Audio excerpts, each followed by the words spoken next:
Hello everyone, how are you all. Welcome to class 11th English. और यहाँ पे हमारा बहुत ही प्यारा सा पोएम, बहुत ही प्यारा सा चैप्टर कह लो, फोटोग्राफ, वो स्टार्ट हो रहा है। बच्चे, बहुत ही प्यारा चैप्टर है और इसके अंदर जो थीम है ना, वो है यादें। बिल्कुल सही सुना आपने, मेमोरीज। बहुत सारी ऐसी चीज़ें होती है जिसको देख के आपको कोई ना कोई कभी ना कभी याद आ जाता है। और यहाँ पर उन यादों को जो लेके आई है ना चीज, वो है तस्वीर, एक फोटोग्राफ। और ये पोयम लिखी किसने है? शिर्ले टैंसलर ने। अब देखिए यहाँ पर क्या है। मैं पहले आपको थीम समझा देती हूँ, इस चैप्टर का थीम हमको क्या कह रहा है।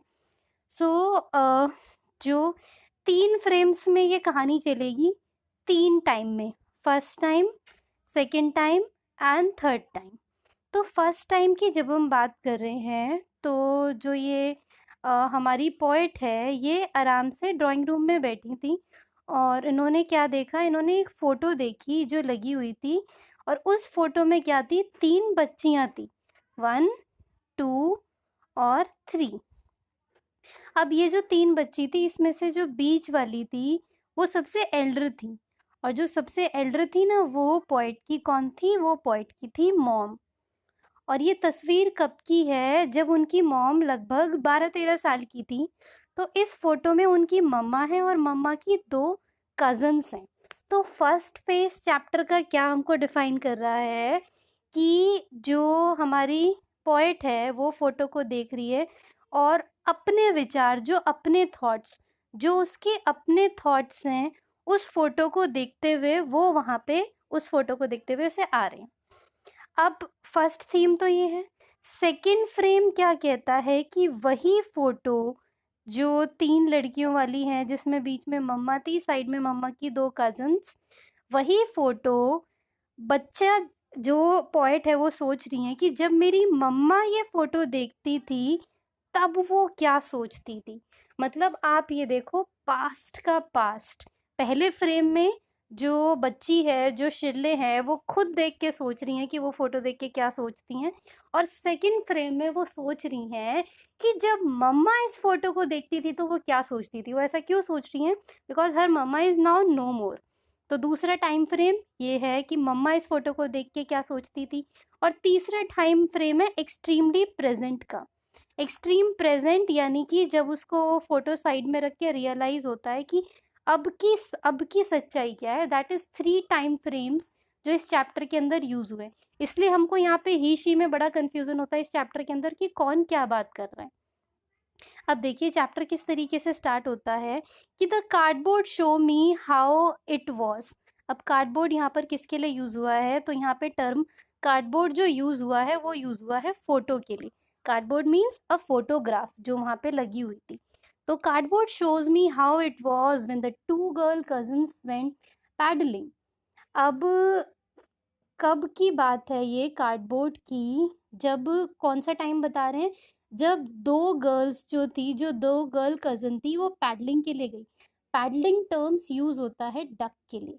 जब डक पानी में छप छप करती है ना, जब बड़ा मजा आता है हम लोगों को भी छपाक छपाक करने में पानी के अंदर, तो डक्स के लिए पैडलिंग टर्म यूज होता है। पर यहाँ पे पैडलिंग किसके लिए यूज हुआ है? जब उनकी मम्मा और मम्मा की 2 कजन्स पैडलिंग के लिए गए थे, यानी कि पानी में, मतलब बीच पे गए थे, एक तरीके से आप समझ सकते हो, पानी में खेलने के लिए।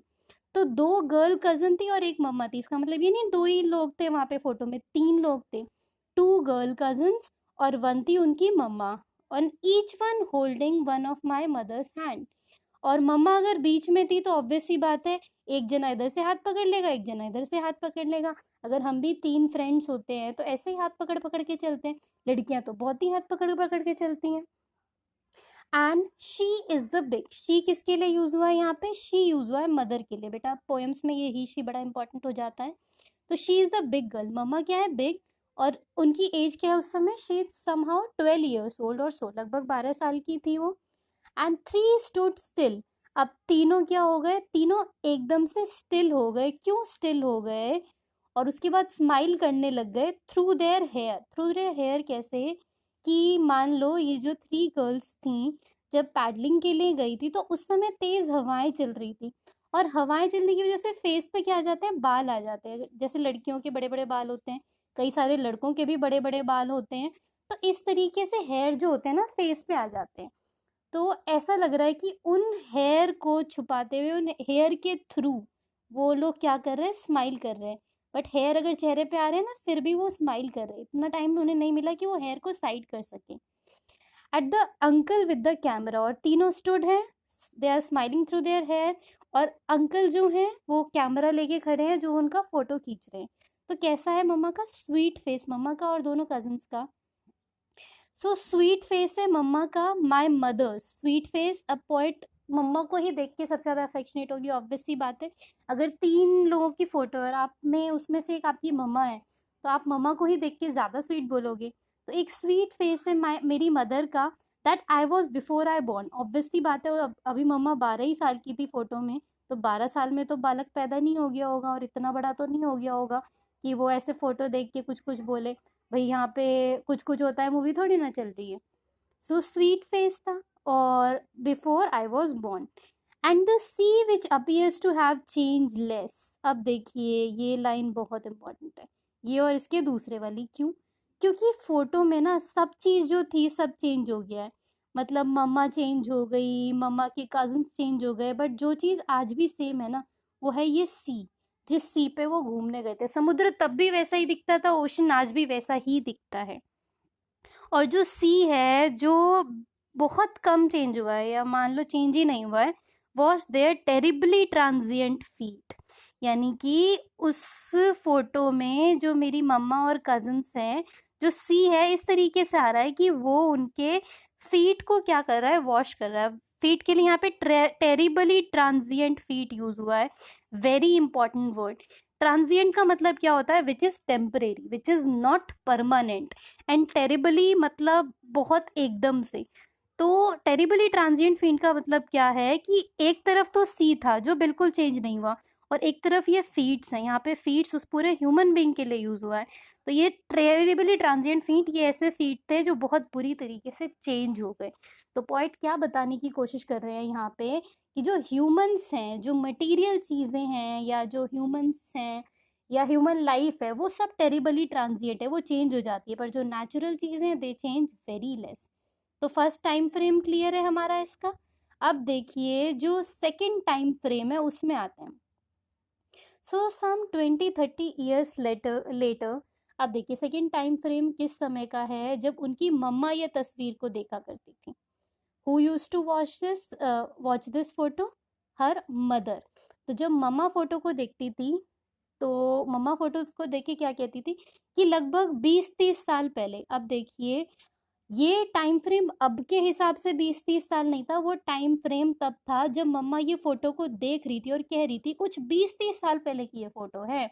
मान लो अगर 30 साल पहले की फोटो होती और उस समय मम्मी की एज कितनी होती, मान लो 25 होती, तो 55 इस समय मम्मा की एज होती। ये आपसे पूछेगा नहीं, पर फिर भी एक आइडिया के लिए, कि कुछ 20-30 साल पहले she would laugh at the snapshot. वो ये स्नैपशॉट, अब देखिए ये स्नैपशॉट भी फोटो के लिए यूज हुआ है।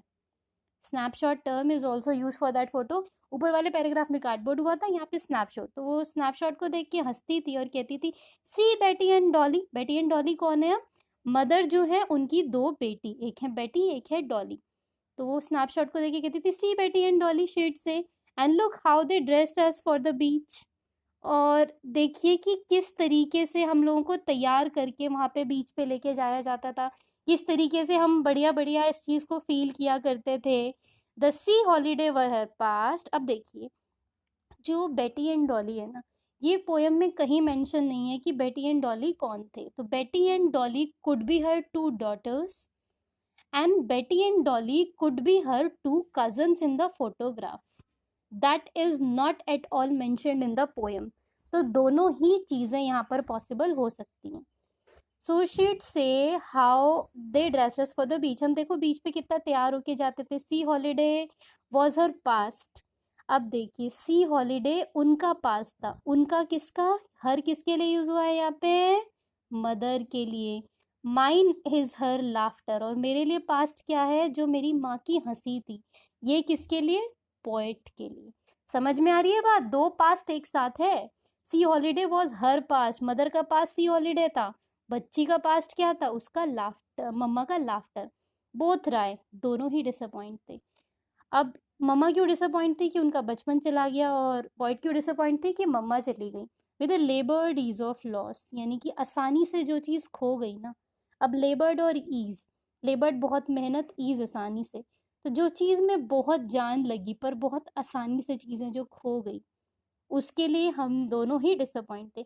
अब एक्सट्रीम प्रेजेंट में आ जाते हैं, जो थर्ड टाइम फ्रेम है। Now she had been dead, अब ये शी किसके लिए यूज हुआ है? मम्मा के लिए, कि अब मम्मा की डेथ हो चुकी है, बहुत साल हो चुके हैं। एज द गर्ल लिव्ड, और गर्ल किसके लिए यूज हुआ है यहाँ पे? पॉइंट के लिए, कि जो पॉइंट है वो अभी जिंदा है। End of this circumstance there is nothing to say at all, और इस समय वो इतने डीप थॉट में चली गई हैं कि कुछ कहने के लिए नहीं है। इट्स साइलेंस, साइलेंस, ऐसा लग रहा है कि खामोशी भी खामोश हो गई है। मतलब काफ़ी शायराना अंदाज है ये, कि आप समझ रहे हो इतना तकलीफ है, इतना दर्द है कि सब खामोश है। जब हमारी लाइफ में हम दुखी होते हैं तो हम रोते हैं, और जब हम बहुत दुखी होते हैं ना तो हम कुछ नहीं कर रहे होते हैं, ना हम हंस रहे होते हैं ना हम रो रहे होते हैं, बस हम शांत हो गए होते हैं। तो वो खामोशी जो है इस समय पोएट फील कर रही है। So this was all about the beautiful chapter, the photograph. अगर आपको कोई भी कंफ्यूजन या क्वेरी है तो आप हमसे कमेंट सेक्शन में पूछ सकते हैं। I try to answer each and every query as soon as possible. So thank you so much, meet you all in my next video. Thank you.